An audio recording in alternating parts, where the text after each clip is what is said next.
I think what I'm about to say is something that women really need to look out for, and it's my elementary school, I remember, was like attached to a prison. There's a huge gap in the market for what I'm doing for myself business-wise, and that's opening a...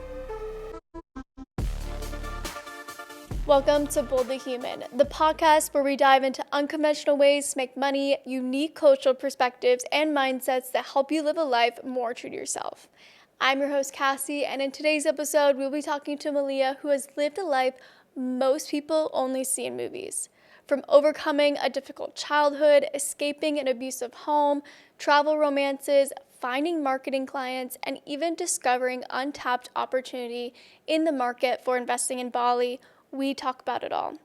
Don't forget, every subscriber and every comment of support or advice means more than you can imagine.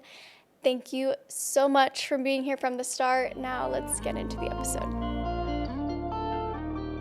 Malia, I am so grateful that you are here. You came all the way from Uluwatu, but we met at Women in Business event, and I got to see you on the panel talk about your experience and your story, and it's so inspiring to me.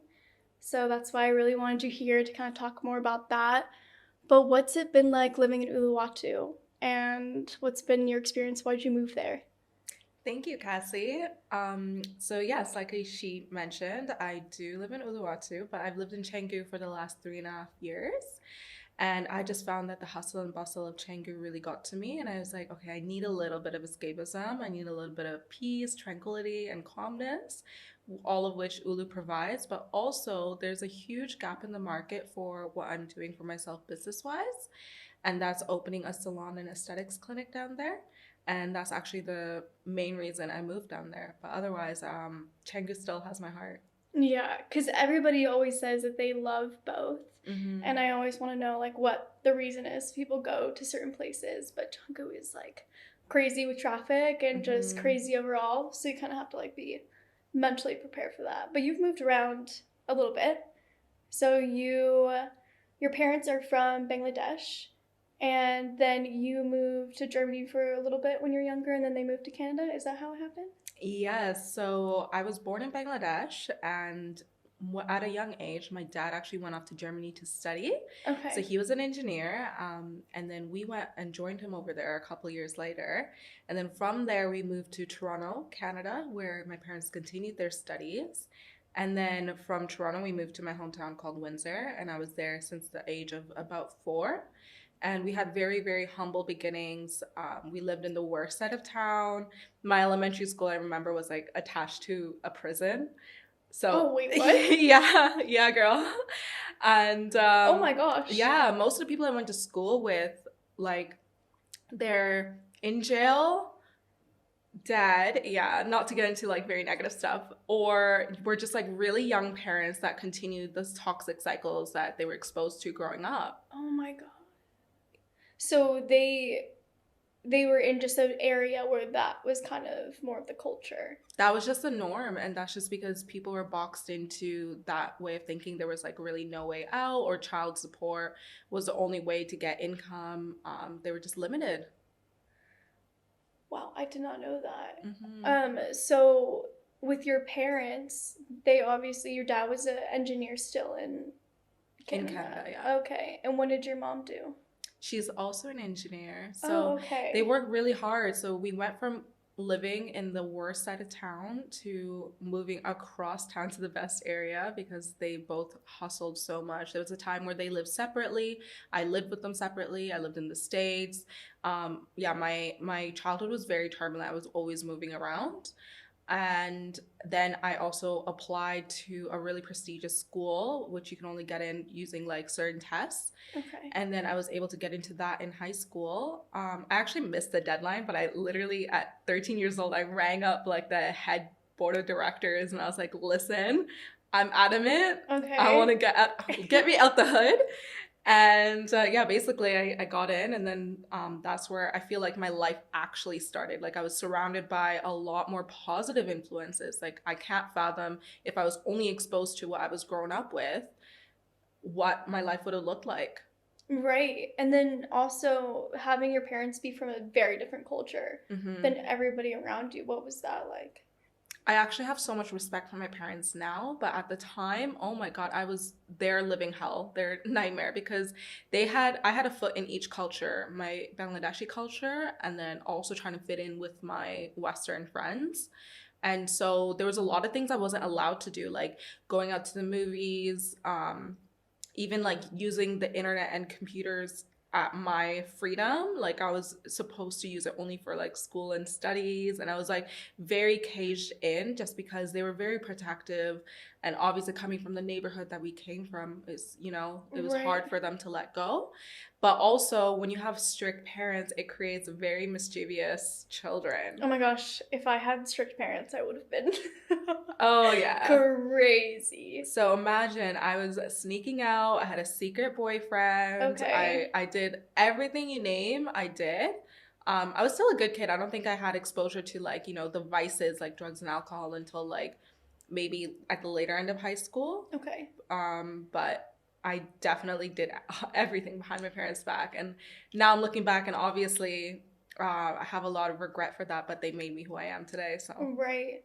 I mean, also, that is like a pretty constant reaction from people who grow up with strict parents and feel like they're caged in. I mean, like there's I always, have to do this. Right. Yeah. You can't control me. But I already have that, like, without having strict parents. So I can imagine. But the unique thing about that is when you have that, but also positive influences around you and also intelligence, it guarantees you better results later in life because then you're not actually scared to do certain things.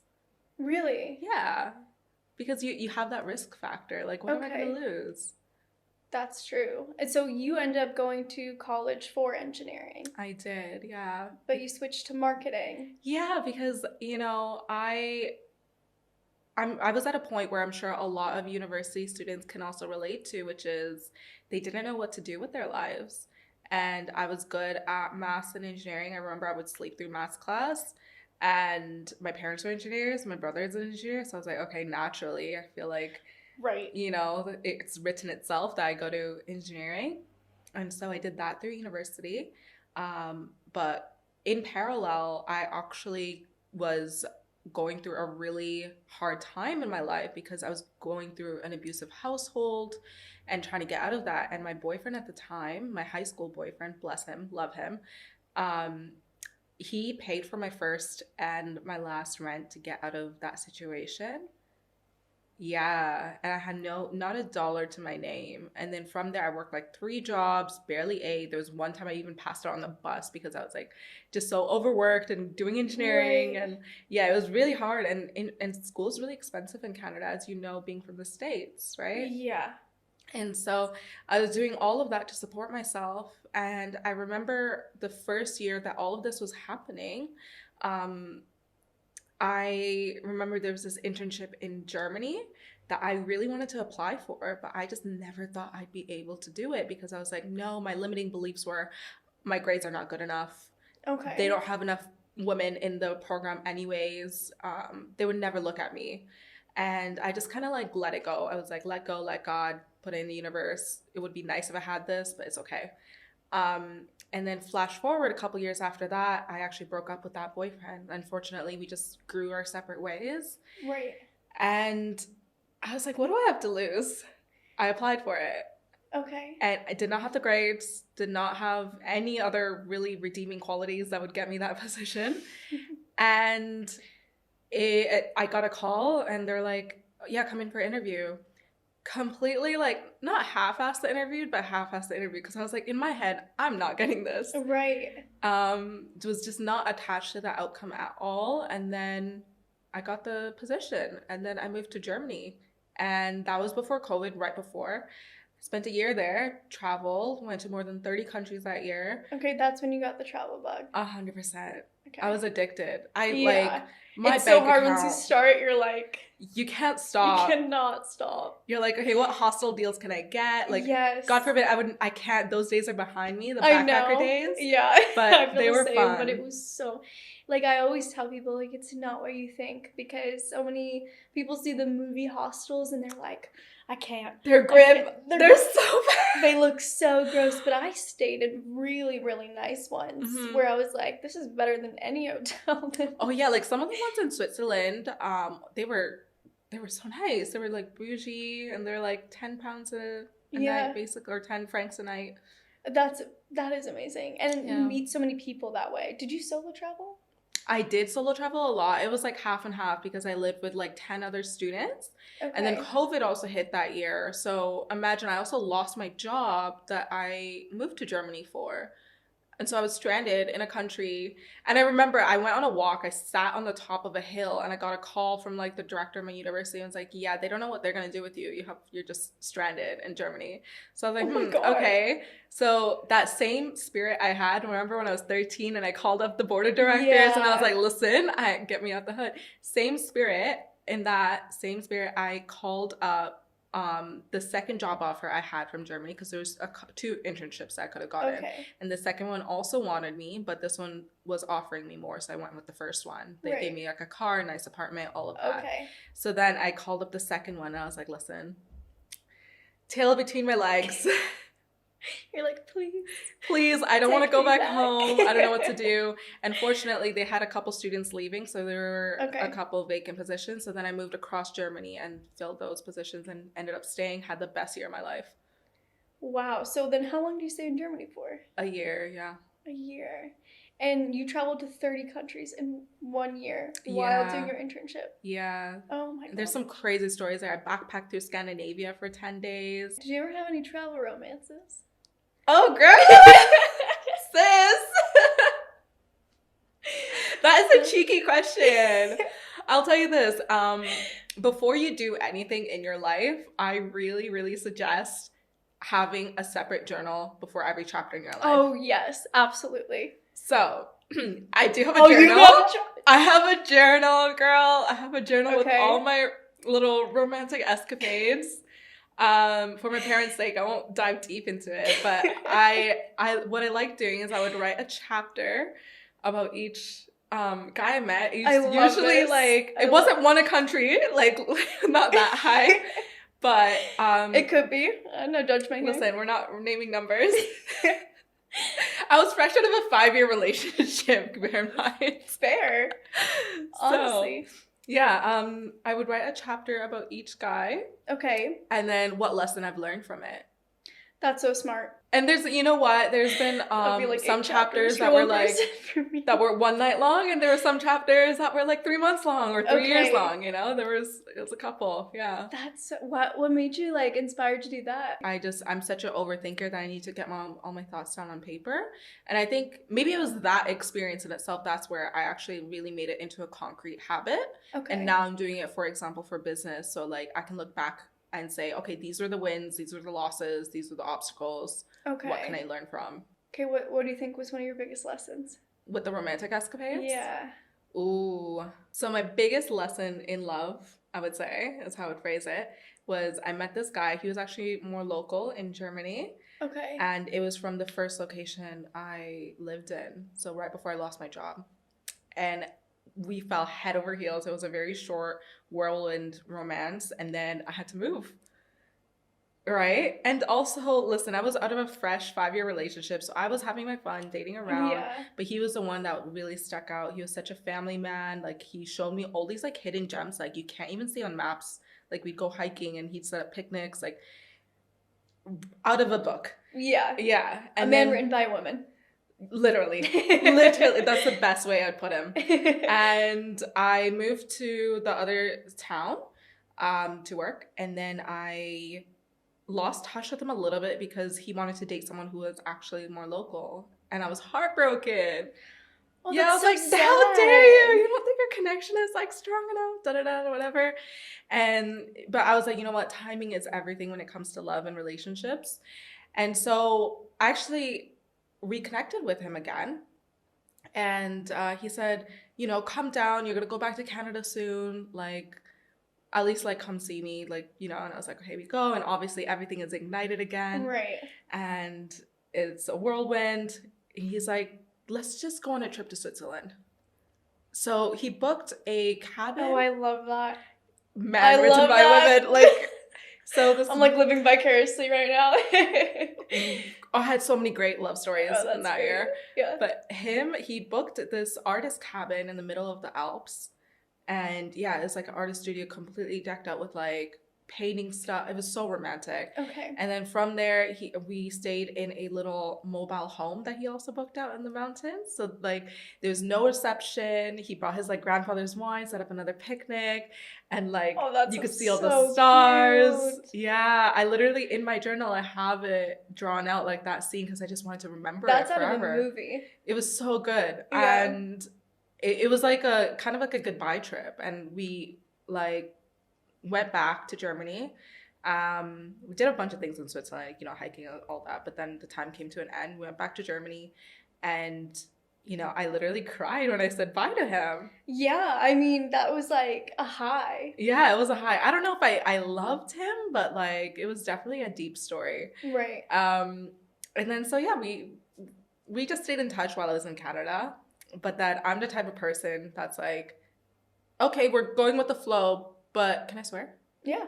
We're going with the flow, but where the fuck are we flowing to? Like, you know, I have to know. Like, it's okay. We can go at a certain pace. We can go slow.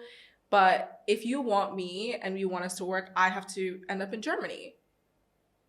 So that means I have to tailor my career, my schooling, and like what I want to do after I graduate to that. Right. And I don't mind. I love Germany. I would love to live there again. So at that point, I was like, are we doing that? And he's like, oh no, like he felt pressure. And then he was like, I don't know. I don't think so. Like whatever. And I said, you know what? That's okay. Like, I'm not forcing you to do anything. Nipped it in the bud, didn't talk to him. Flash forward 2 years later, you know, I had a whole nother relationship in between, moved to Bali. Okay. Yeah. So this is more recent? No, it was still like 2 years ago. Oh, this one, 2 years ago. And, because remember, I'd been in Bali 4 years. Right. So this is 2 years ago, and then he came to Bali because the borders had just opened, and I had texted him randomly, and I was like, hey, I know you always wanted to come to Bali. The borders have been opened. He came, he moved here for me. Stop. Yeah, but you know what it was? Even though that this guy moved here for me, I wasn't ready. Okay. And mind you, we had such a deep romance like a couple years ago.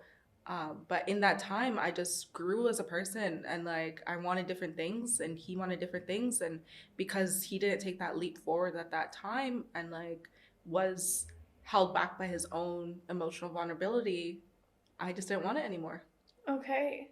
Which is like so often he couldn't really open up. He couldn't open up. He couldn't be vulnerable.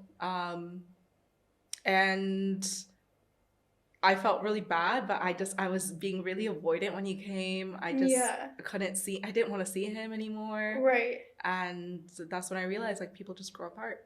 Yeah. But imagine that, like you want something so bad at a certain point and then... Yeah, and then you guys kind of go off and do your own. I think that's so true because people grow so much, especially like in these years of your life where you're moving different places, you're having different careers. Like in 1 year, so much can happen. So much. And you can be a completely different person. So, I mean, that makes sense that can happen, but that is really sad. So you keep in touch with him?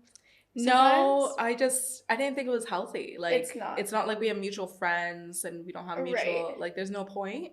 And at that point I had mentally checked out and there was really no reason for me to be connected with him anymore. It's not to say I'm not grateful for our experiences, but when am I ever going to see him again? Yeah. But I remember he came to my house right before he left Bali and he's like, is there a reason for me to stay? Mm-hmm. And I had to break both of our hearts and say, no, there's not. Right. And that was the last I saw him. But you have to be honest. You have to be honest. You have to stay true to yourself. And if you're not authentic to yourself, you're just going to end up in relationships and opportunities that really don't fill your cup. Do you think you've ever been in that? No. Really? No, every relationship or opportunity I've been in has been like everything I've always wanted, because I don't believe in sunk cost fallacy. Like I don't believe in anything like wasting time. It doesn't exist to me. Everything I give to a person or opportunity is authentically myself. Mm-hmm. And if I don't feel like something is right, whether it's 3 years down, 10 years down, then, and I've tried everything, then I'll leave. Okay. Yeah. Yeah, because I think sometimes when I was younger, I didn't know what I wanted. Mm-hmm. So I would stay in relationships and be like, oh, I think this is what I want, but I didn't know. at the time? It's hard to know, but I think it comes from like a feeling in your gut. And then the other thing I always tell people is that if you have anxiety or shakes or especially like any kind of physical symptom, that means you're doing something in your life that you're not authentically doing as yourself. Yeah. Okay. Yeah, because sometimes you mistake butterflies for like this exciting, you're interested in somebody, you have a crush on somebody, and then that anxiety is actually because that person is not, like the butterflies are not a good thing. They're like, because it's the wrong person for you. It's the wrong person. Or for me, what I realize is if I get anxiety, it's because it's something that I haven't vocalized and verbalized. So I always say how I feel. Yeah. Yeah. How do you like set those clear boundaries and not fall into people pleasing or feeling uncomfortable saying no? I think the key to having strong boundaries comes down to really living and believing in an abundant life. Like knowing that these are the rules and this is what I'll accept from an opportunity or a person. And if this doesn't fit the mold of this person or opportunity, then something better for me is going to come around. That's why I'm not scared about enforcing boundaries with anything or anyone. Right. Because you know that it wouldn't be aligned with you anyway. Exactly. Like it's going to turn me into a person that I'm genuinely not. Right. Because sometimes it's hard when you want something to work so badly. And you're like, but maybe if I do this. No, girl, because then you once you start changing yourself, that's when you also block your other manifestations also happening. You're vibrating at a much lower level. Because if you think about it, when you're vibrating at your highest, it's because you're authentically yourself. Right. So if I'm enforcing strong boundaries and I'm going to lose a job, lose an opportunity, lose a person, then that's not meant for me anyways. Right. Oh, I see what you're saying, because it's like you're on this certain energy level, and then anything that doesn't match that is... It's going to exit stage left. The trash will take itself out.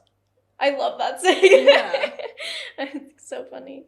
I also think with people or women in general, there tends to be like a lot of people-pleasing tendencies or perfectionism, because I think society kind of teaches women, to fit a mold. So what would you say to someone who's struggling with that?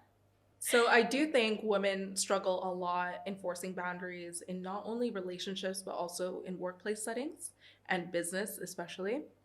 And, I used to be of the mind that you can't have a relationship while you're in the building phase of your life because it takes so much of you emotionally that you actually lack the ability to hold strong boundaries.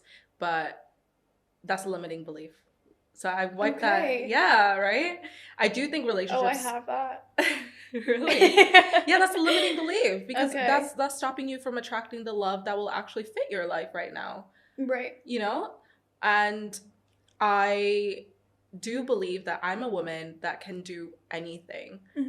So if that means, yes, I'm in the building phase of my life and I am putting 200% of my capacity into that. So I am not even looking into the department of relationships. Like that dial is so turned down. However, if the perfect person does come along where I don't have to focus on setting boundaries, saying what I want, communicate, then yes, I'm open to love. And I think for women especially, what we need to focus on is having such a full and abundant life that setting boundaries is just a natural second state. That, you don't even need to say anything once or twice. It's just like people know how to approach you and they just know what you will and will not accept. Okay, so then going back to your parents and that struggle, how did you set boundaries with them?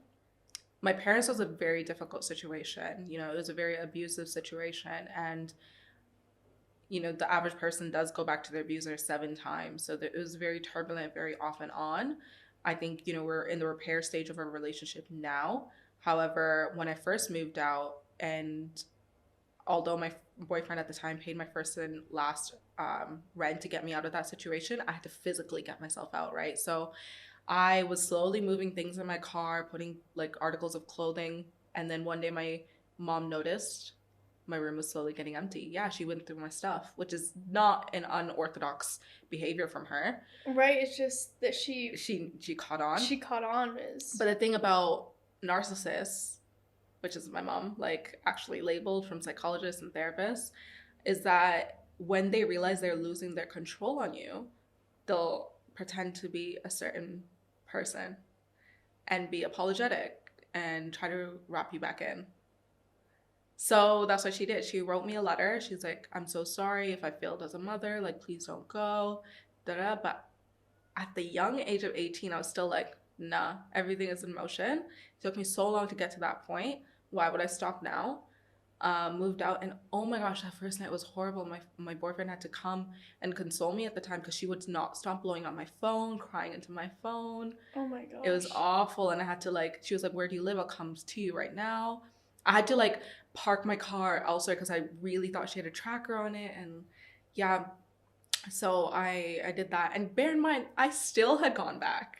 Yeah. I still stayed with my parents, like between Germany and Bali. And even in Bali, when I went back to visit them and I stayed with them for a couple months, I had to call the cops on them because they were, you know, repeating the same cycles again.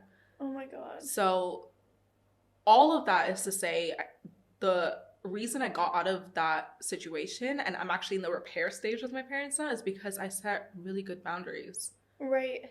Yeah.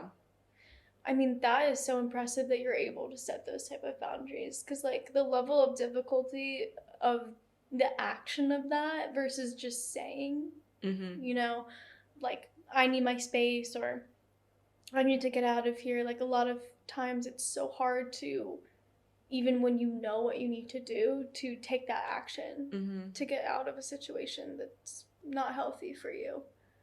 So being in the repair stage, like, what has that looked like for you? Like, how can you do that after everything? I think what I'm about to say you can apply to any kind of abusive relationship is, again, having your own full and independent life, having no ties to your abuser. So having no financial dependency, no emotional dependency. That's what's going to lead you to freedom from your abuser. And that means that whenever they say something that they're doing to trigger you, you won't really have a reaction. And you'll be like, that's okay. You can say that. I know the place that it's coming from, but I'm going to go do my own thing here. And if you want to be a part of my life, then you can, but you need to act accordingly. Right. Oh my gosh, especially when it's your family, because your family is like really in your life, and you kind of have to accept that that is how like the dynamic is. How did you get to acceptance, or do you still struggle with that? Acceptance from my family? Like acceptance of the situation that it is. Because it is what it is, isn't it? Like, you know, yeah. I think I'm fortunate compared to like other situations that I've heard from my friends. Okay. I've gone out of it. I've been able to make a beautiful life for myself. And although I'm not exactly where I want to be yet, you know, I beat the odds. So I've already accepted, like. Right. Getting to that place though is also very difficult, because I think that can lead to a lot of people going back, because what they do is they're in a state of like, no, it's not this. So they go back and it repeats the cycle, and like have to step out again, and then they go back and no, it's not what it is. So like getting into that state of acceptance is so important for boundary setting. Do you know like what mindset that took? Is it just is what it is, or how did you get to that? I'm going to say the same thing that I did. Yeah. Keep going back. Keep going back until it doesn't work out for you anymore. Keep going back until you look at a situation and you're so disgusted you want better for yourself, because that's the only way you're going to get out of it. That's why when my friends come to me, and for example, if it's something as trivial as going back to an ex, especially like someone who's really, really like physically abusive or really like outwardly horrible to them. Yeah. And they keep going back, I am so sympathetic to that situation, because I know no matter what I say, they need to learn the lesson for themselves. Yeah, which is a hard thing. It's a hard thing, but keep going back. Yeah, like, and I tell my friends the same advice when they ask me, and they're like shocked. to hear me say it. And I'm like, yeah, because you're going to until you decide for yourself. So then what does self-love look like for you? Self-love looks like I love myself more than anything. And I genuinely do now. And I can confidently say that it wasn't until this year that I really truly felt like that. And it means loving yourself more than your partner, loving yourself more than your family. And although it seems selfish, it's not, because once you reach a level of self-love, you'll start attracting all of these things that you wanted to achieve in your life. And that in turn, you can give back to others. So if your cup is full, then you can start, pouring into others.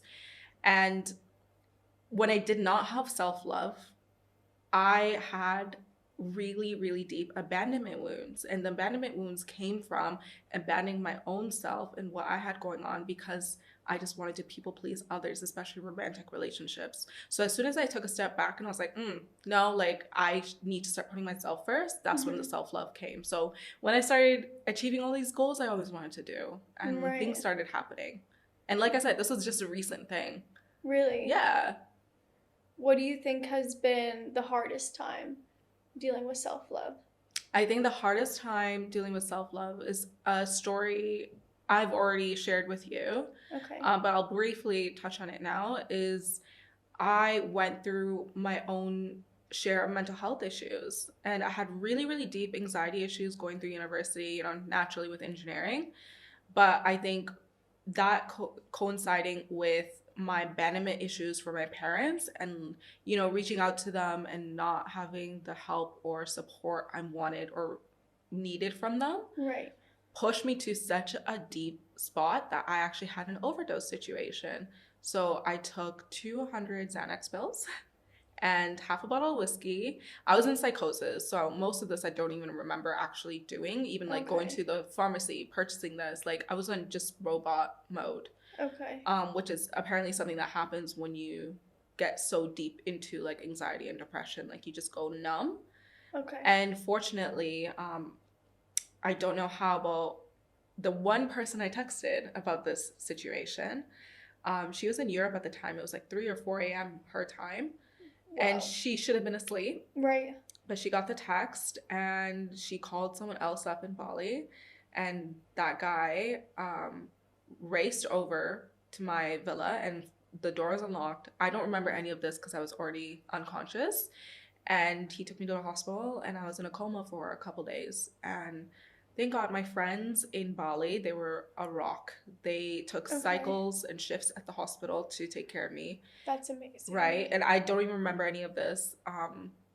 And they made sure I just didn't end up in a mental institution here, because here, if you do anything that drastic, it's an offense to the local culture here. Like you're taking away something that was blessed by God, which is life. And so they did all of that, and then I went on a detox from phone, socials for like 2 weeks, or 2 weeks to a month.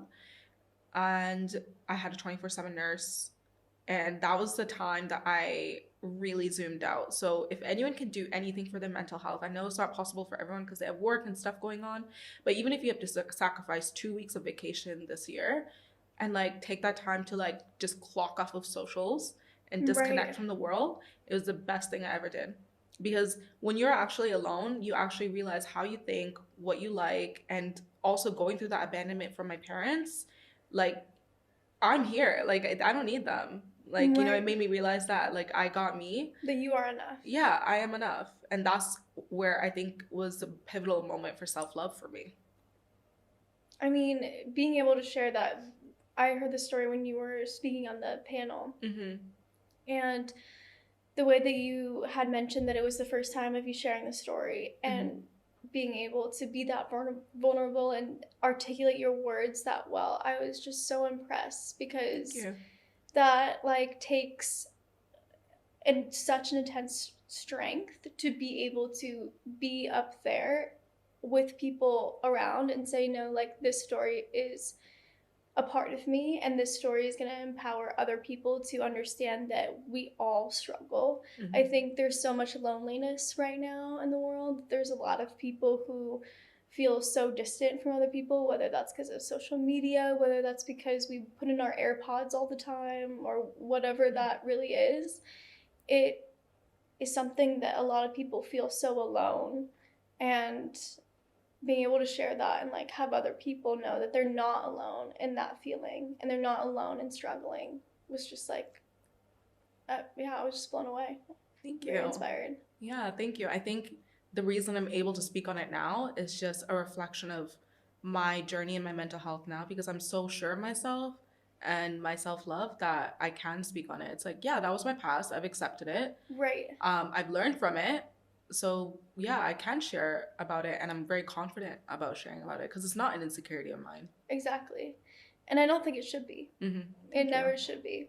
And I think also you learn so much from those situations about how loved you are, and also maybe your view on whatever that situation was before changed. Do you feel like, or what was the biggest lesson you took away from that time? So my biggest lesson going through a time like that was two things. One was, to reiterate the self-love and the boundaries and everything that I just spoke about. But number two is realizing that times like these is what actually makes your character. If you ask anyone that's lived an easy life or has been given things, they're going to go through two outcomes. One, they're going to live a very boring, unfulfilled life and not have any drive or motivation. And two, when shit does hit the fan, they're just not going to know how to deal with it. Right. Like my calmness, my resilience, my just it is what it is, whatever happens, let go, let God mentality has come from that time and has built my character. Yeah, I think it, honestly, with all the hard times, they tend to teach like the hardest lessons, but also they allow you to grow so much more and become the person you are, and you're so strong and you're so confident and you're able to really use your voice. Mm-hmm. And I think a lot of people struggle with that. So how'd you feel like you found your voice? Thank you. I found my voice. This answer is going to sound really silly, but off of going on TikTok.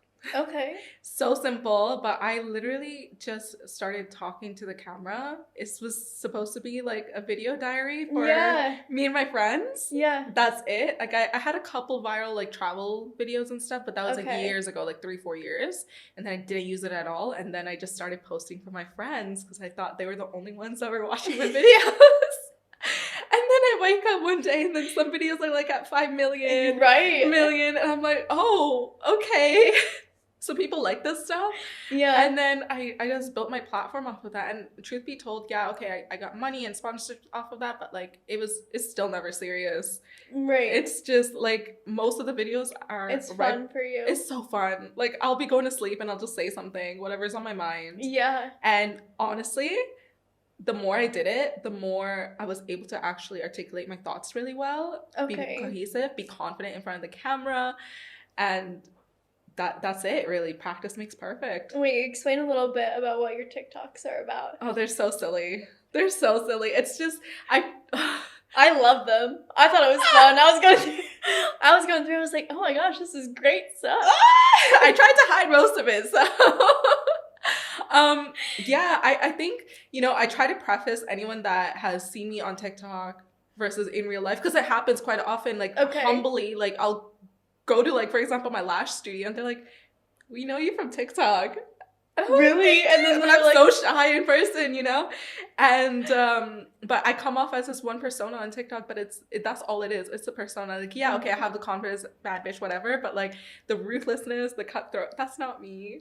It's just like what people like hearing. And I think sometimes, girls need to hear a little bit of that to, enforce the strong boundaries, especially when it comes to dating. Yeah. But a lot of the principles I do carry with me, like right. what I communicate in terms of the dating stuff, especially. It's also maybe just like a side of you, mm-hmm. It's not the full picture. It's mm-hmm. just that like more cutthroat, that, like you just said, like that badass energy. Yeah. You're like, don't put up with anything. Like, that's not serious. But I put up with a lot. Yes, I will spin the block. Yeah. I was here and I was like, What are these romances she's talking about on there? No romances in my life. Recently, were there some? There were a couple recent romances, but I think my biggest lesson and takeaway from these romances is I just really need to focus on myself. It's not, and no, like nothing to do with them. It's just, I realize if I don't achieve really, really big goals that I have for myself, I'm always going to be unfulfilled and like not happy, because when I reach these goals and someone's acting a little bit sideways, I'm not really insecure, because it's like, okay, cool, I have my own big life going on. Right. You can act a certain type of way. Come back to me when you can like act proper. Okay. That doesn't mean like break up, but like, you know, I'm not so fixated on what they're thinking, what they're doing. Do they still like me? Or is our relationship okay? But when you have your life going on, it's all right. And that's my biggest takeaway. And I actually had to make a really tough decision a couple days ago. Okay. Where this person I reconnected with, he came back to Bali, and you know, there was really nothing bad going on between us. It was just, I don't think I was ready to take him seriously before. And we went out and we had a good time, but I had that feeling of anxiety. And I was like, what is that feeling? Because that means I'm not being authentic about something. And I realized it was because he was going at a certain pace to go towards a relationship, and I was going a little bit slower. Okay. So I voiced this to him. I said, hey, I'm actually feeling a little bit overwhelmed. Right. It's not that I don't want a relationship right now. It's just I have to go at a certain pace. There's a lot of things happening, wheels turning in the business world. I need a person that can align with that. Right. And, you know, males' egos are a very sensitive thing. And he didn't really take it well. So I really just had to... No, he was not rude. But, you know, he said that I disrespected his time and stuff. But I tried telling him, I was like, you know, if I disrespected your time, I would have told you later on down the road. Right. Or not told you at all. You were just being honest with how you were feeling, like that it was going too fast. Exactly. And this was really early on, but I just knew I had to stay true to myself. And because he had that reaction, I just knew it wasn't the one for me. Right. And that's really hard, because he's probably hurt just over the fact that he wants to see you more and all this stuff, and you're like, whoa, I need to slow down. Though, because I think what I'm about to say is something that women really need to look out for, and it's, you need to differentiate whether a man that you're dating wants you for you, or they want just someone in their life to fit that void. And I really think it's the latter. Because like when someone wants you for you and your character, they'll do whatever to try and make it work. They'll wait for you. They'll, you know, try to fix problems in your relationship. But I think he was just hurt from an ego standpoint. Right. And just wanted someone in that void. That is so true. I've never actually thought about that, but I see it a lot, because what people say often I saw him with another girl on his bike today. I saw you like eager to say something. I was like, what you say? Yeah, sis. And I just smirked. Really? Like, yeah, because obviously feelings are not invested at this point, because it's so early, right? Like I don't start liking someone until like a month or so in. And yeah, like I saw that, I just smirked. I was like, I made the right choice, didn't I? That's so funny. Yeah. You're probably like, hey, how you doing? Having fun? No, but his ego's hurt, right? So obviously he pretended he didn't see me. Oh, really? Yeah. Oh my gosh. But that's okay, because it's not a reflection of me. It's a reflection of him. I tried to do everything right. But yeah, that was like a really recent one. And then before that was like the one that was like a few months long, like on and off. But that was where I learned my self-love. Yeah. Prophecy. I mean, it's so hard because you're doing so many things right now, and like to put a lot of energy into people who are just like not matching. Yeah. Is like, you know, dating. I know people say you shouldn't treat dating like a job, but it can feel like a side job when you have to constantly be putting yourself out there. It's like so much effort to also be yourself and, you know, play the game. Exactly. And girl, I'm not here to play games. I'm here to play for keeps. Like, yeah. I do not have the capacity for a relationship. I think also there's obviously the right person comes around and it doesn't feel like that kind of energy. Oh, for sure. I'm so open to love. But the dating part, obviously, exactly. You first need to like get to a certain rock solid foundation in a relationship, and then you can introduce all of these, anomalies where there's gonna be times where, he's down, I'm up, you help each other out, you're a team. But in the beginning stages, it's really hard because that's when you're kind of defining each other's characters. You're snooping around like, is this gonna work? So you really need to have your shit together. Yeah. So talking a little bit more about the things that you're doing now. So you're still in marketing, right? Or you switched out already? I hate marketing. No, but for real, I have another story for this. Love story time. Yeah. I love these stories. Actually, I don't even know how much I can speak about it because it's still kind of going on, but it's not that serious that I cannot speak about it. But basically, one of my former clients issued me a subpoena. Yeah, they were just like unhappy with the work, and they requested a refund a couple times. But this is like the service industry. There's always going to be people that aren't happy with your work. Right. And one thing I'm definitely happy with is my work ethic and trying to appeal to their revisions and everything that they wanted.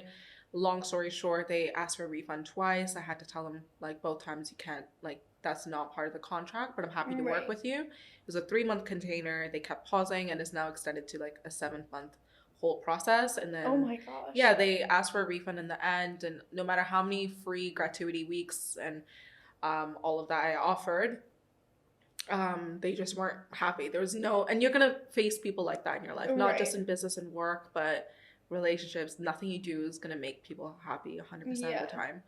So they responded to my rejection of their refund with, "Oh, you'll hear from my lawyers."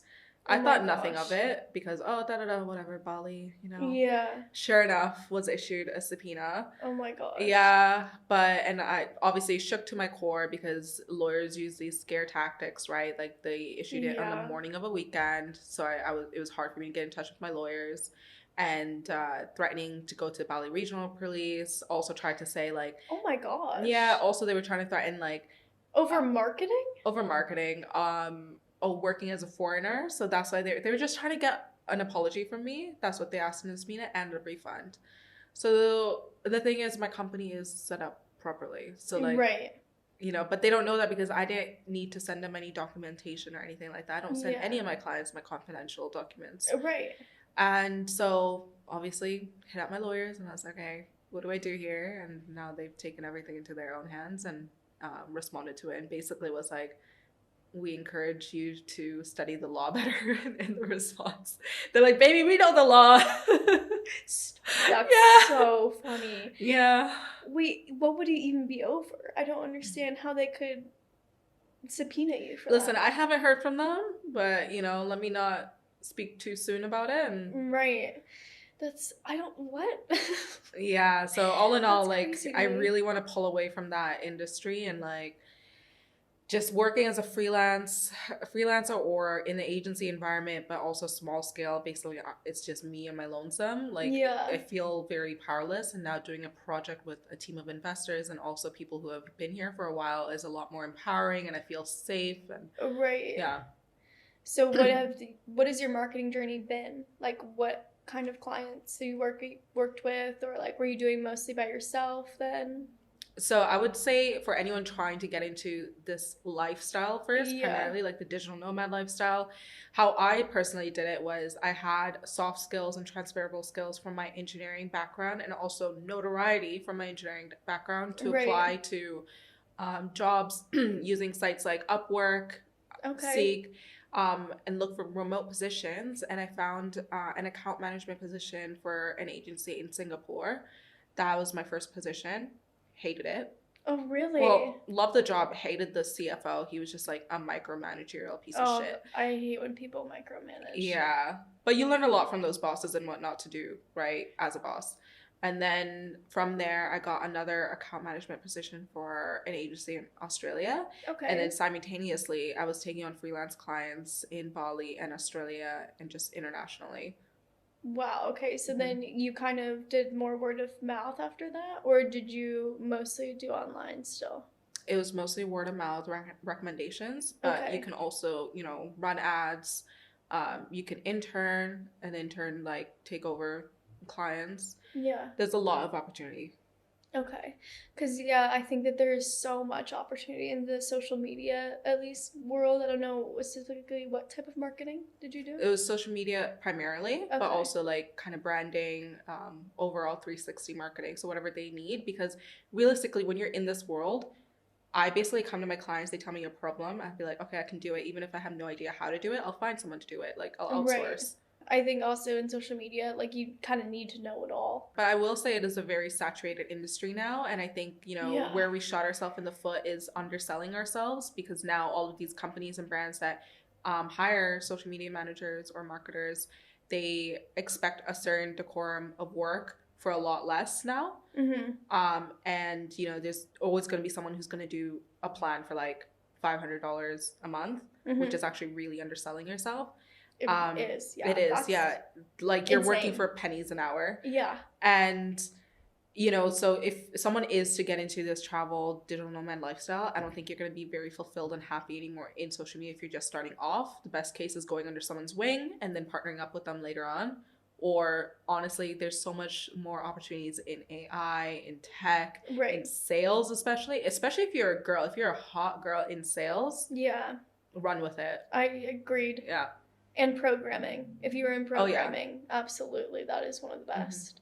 I would say 9 times out of 10, the people that I meet digital nomading were programmers. Python is like what's trending now because of AI too. Yeah. For me, I got clients from LinkedIn specifically, and then word of mouth.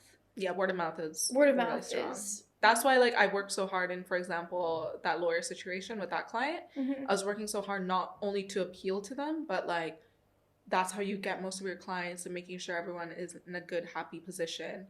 And so I don't really give a shit about them, but I just wanted to make sure the brand reputation was good.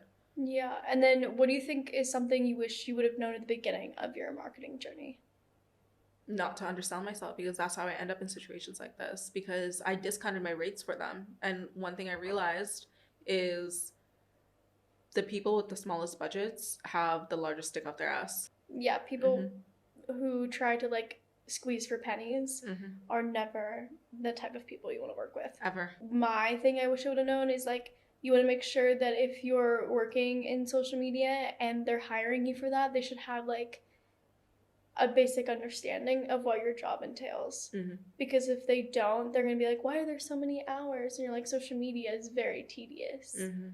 Because you need so much to go into a month's worth of content. And people who don't know that are not typically the people. I've had people who were great who didn't know that, but typically not the kind of people you want to work with. But now you're switching out and you're building... I'm building a salon and aesthetic clinic in Uluwatu. I'm so excited to see it. Yeah, it's going to be lovely. I actually had a very exciting investor meeting earlier this week only. Okay. And so before it was going to be like a medium scale project, and now it's going to be a huge project. So that's very exciting. Yeah, okay. They're basically like, and I'm so happy they said this. They're like, go hard or go home. And I was like, right, I don't do things in halves. Yeah. And that even in that conversation with the investors, obviously we're friends, like we catch up on life and stuff as well. And because of this is actually why I ended things with my last romantic situation, because I don't do things in halves. Everything I do, I'm going to put 100% in, including relationships, work, and projects. So this project is going to see itself through 200%. Oh my gosh, that's so exciting. Yeah. So tell a little bit about how it came to be and how you found your partner. So this was a project I actually tried to start 2 years ago in Canggu.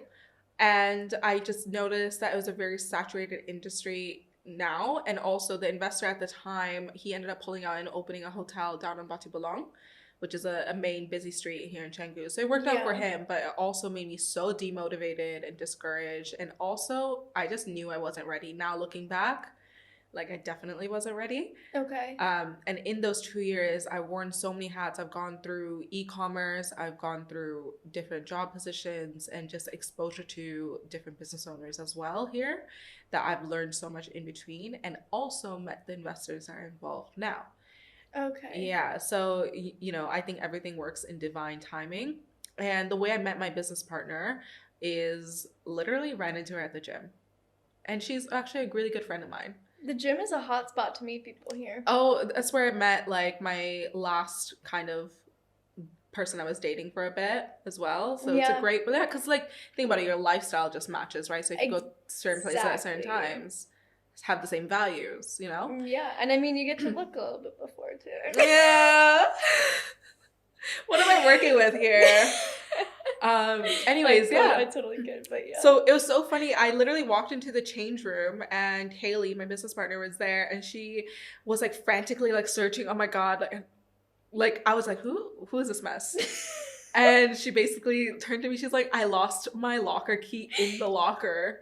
What? For the third time this week. And I was like, it's okay. I just said like whatever anyone should in that position. Yeah, I was just like, you know what? It happens more often than you think. It's not even your fault. It's their fault for designing the lockers like this. Yeah, that's where they would. Yeah, like they should be like keypads or, you know, whatever. And she's like, yeah, you're right. I was like, listen, just go to the counter and ask. And she's like, right. So whatever. She went. And then we ended up having a coffee outside before I worked out. And we just like really hit it off. And she had just moved to Bali. I didn't know this at the time, but she had just broken up. So at that time, I was helping her with a lot of her relationship stuff. And oh, how the tables have turned. I actually ended up dating her friend. Like, that was the guy I met at the gym. I ended up dating her friend for a little bit as well. Trauma. Like, love him, adore him. But, like, you know, it just was not right person, wrong time sort of thing. And Wait, was right person, wrong time? Yeah, I would say so. Okay. Yeah. And the door's still open? I think that no. I think that you know, to move on fully and also invest in yourself, you really need to shut that door. Whether whether it's locked or not, I don't know. I'll say that, but I think the door is shut. Like but it's open. It's not locked. I don't know. I'll just say I never believed in right person, wrong time. I was always like, no, that means the wrong person. Right. But like, you know, as I've grown, as I've had so many more life experiences, you really, the human experience is so complicated that you can't just paint that that's not a thing. Right. So no, who knows what to say. We never had anything bad between us. We loved each other dearly, but you know, I'm building my own business, he's building his. Right. So it's very interesting how those are happening simultaneously, but when you're in a relationship, especially like we mentioned before in the beginning stages, it takes a lot. It does to like a lot of energy to get used to each other, how your shadows dance together, how your traumas are. Right. And insecurities. And I just know myself, and I was emotionally derailing a little bit. Like, not that I was crashing out or anything, but it's like I'm losing focus on what's mattering. Yeah. And it's priorities. Exactly. And it was the same for him. So he loved me, he adored me, but like it was just, But that's completely fair. I think as long as you're okay and accept where your priorities are and you're happy with that, that's all that matters. Exactly. So that's all to say. Yeah, I dated her friend, Haley's friend. So now she had helped me with a lot of the fallout from there.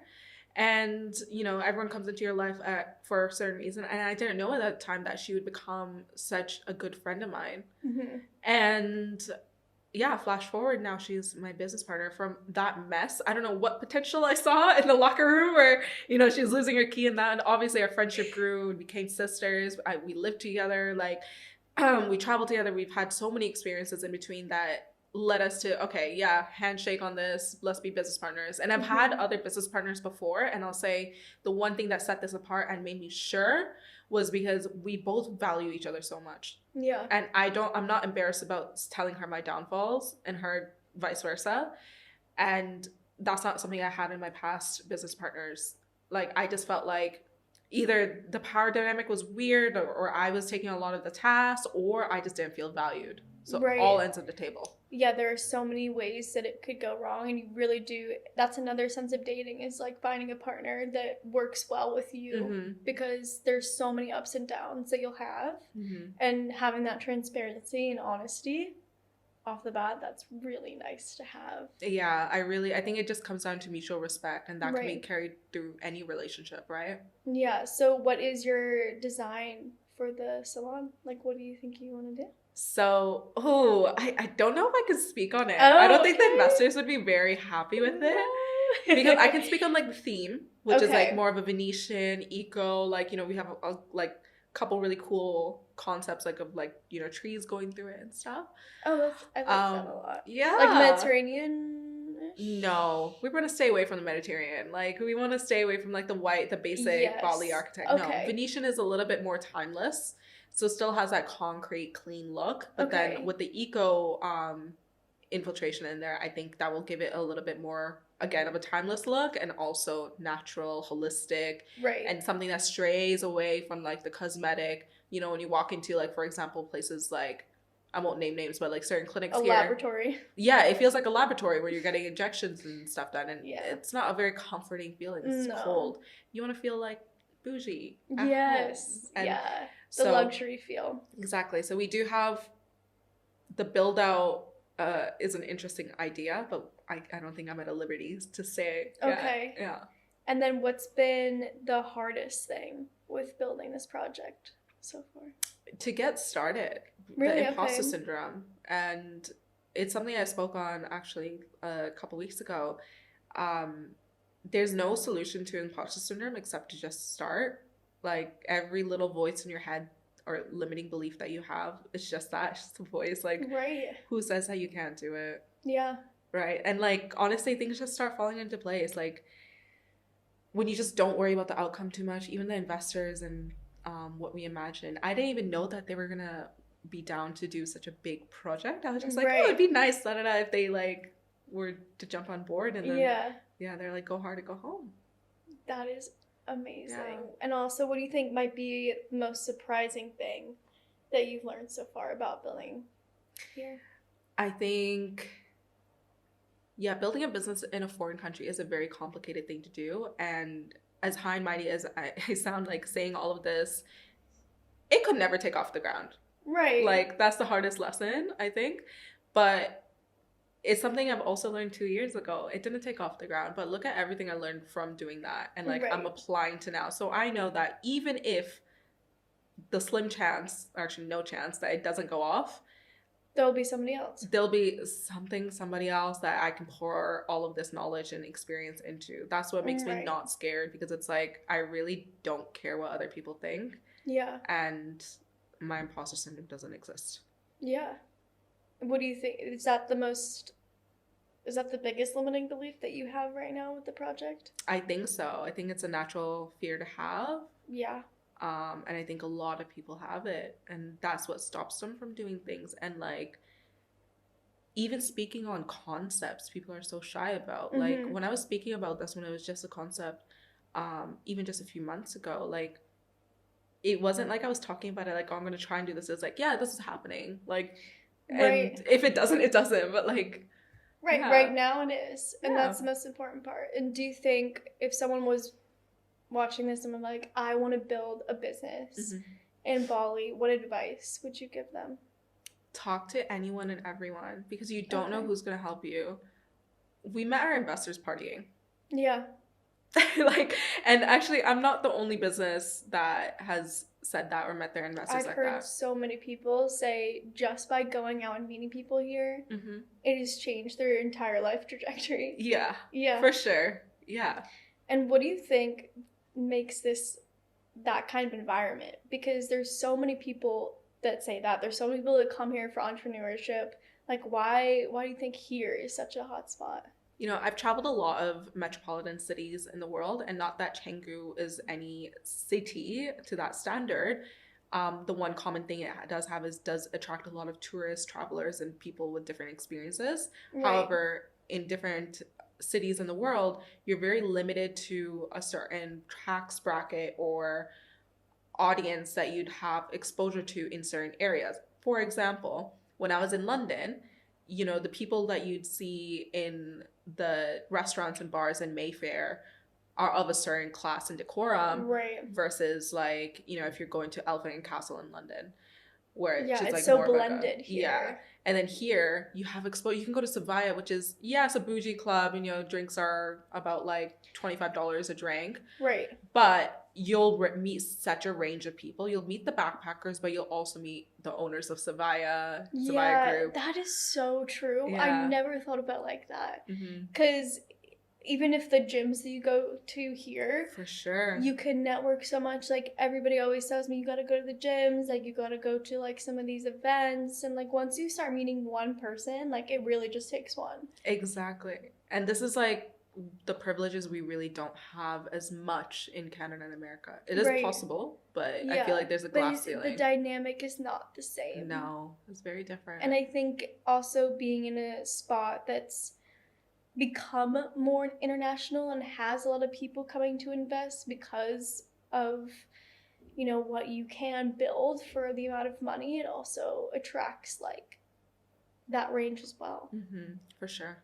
Yeah. And so for your salon, where can people find it? So they can find it on Instagram. The Instagram handle is at aurestudio.bali. And it is very, very new. We literally just put the Instagram up just for the concepts to go up. So it won't be active for a few months, but go give it a follow. And things you can expect from the Instagram already, though, is a couple behind the scenes. We are going to show the process of the build. We've already talked to the investors' in-house marketing team to say, like, if it's okay to show all of this, and they're all on board. Yeah, and then the other thing that we're doing is we're working with women's shelters here in Bali. And I'm really trying to incentivize the giving back to the community part of businesses here in Bali. That is so important. It's so important because, you know, you have to be grateful and remember where you're coming from. And on top of that, also help the situation. So not just, you know, show up once here, there, but like build long-lasting relationships. And one of the ways we're doing that is not only holding monthly clothing drives and donating goods, but we are creating a project called the Pathway Project, which we will train and give education to women who are in these shelters or unprivileged areas, and give them the skills they would need to go into the hospitality workspace in Bali. That's amazing. Right? And be able to get out of really shitty, abusive situations themselves. That is amazing that you're able to do that. I think that's so important and honestly, sadly, kind of lacking here. I think a lot of people come here and they're here for a short time. So they come and see the projects, but they're not as invested in the culture here and trying to respect people in the land and just like running into a lot of issues with that. Like I wish people were doing it like you're doing it, like in a more respectful way, and just being considerate of all the laws and just being, you know, understanding that all these people here are allowing us to be here and that that's such a special thing. So yeah, giving back, I think, is something that I wish more people did. It's a good thing to do, yeah. Yeah. Where do people find those kind of opportunities maybe to connect with people who want to give back? Honestly, you can reach out through the salon Instagram. Or my Instagram, which is at MALIA Mindset. And I can put you in touch with wherever you need to go, whether it's, you know, donating food, working with food drives, clothing, even orphanages, kids with cancer. There's a lot of opportunities here in Bali. That's amazing. And thank you so much for being here. Thank you for having me. This has been so much fun. It was a lot of fun.